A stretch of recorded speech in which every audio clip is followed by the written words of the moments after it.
আসসালামু আলাইকুম এভরিওয়ান, কেমন আছেন সবাই? আশা করি সবাই ভালো আছেন। আমার একসাথে দুই তিনটা কেকের অর্ডার আসলে আমি কিভাবে ডেকোরেশন করি, কিভাবে কমপ্লিট করি, সেগুলোই আপনাদের সাথে শেয়ার করব। একটা সত্যি কথা হচ্ছে, আমি কেক বানাই আমার শখের জন্য। আমি ঘুরতেও খুব পছন্দ করি, সাজুগুজুর প্রতিও আমার কোনো ইচ্ছা তেমন একটা নেই।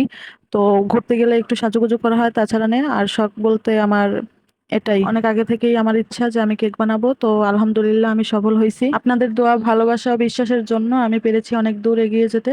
দোয়া করবেন। আমি মনে করি দিন শেষে নিজের পরিশ্রমই নিজের কাছে থেকে যাবে, কেউ পাশে থাকবে না। যখন কেউ বিশ্বাস করে আমার কাছে কেক অর্ডার দেয়, তখন আমি ভাবি তাদের বিশেষ দিনে আমি যদি একটু হাসি দিতে পারি, এটাই হচ্ছে আমার বড় প্রাপ্তি। আর একটা কথা হচ্ছে, কেউ যদি কারো যোগ্যতার উপরে ওঠে, মানুষ চাইবে অবশ্যই নিচে নামানোর জন্য।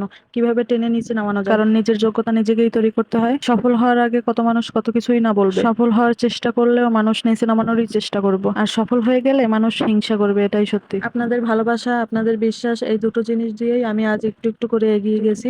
আজকে যতটুকু পরিচিত মহলার ভিতরে, সেটার পিছনে আছে আপনাদের হাসি আর আমার কেকের গল্প। আপনাদের ভালোবাসাই আমার পথ চলার প্রেরণা। আমি যখন এই কাজ শুরু করেছিলাম, তখন কেউ চিনতো না।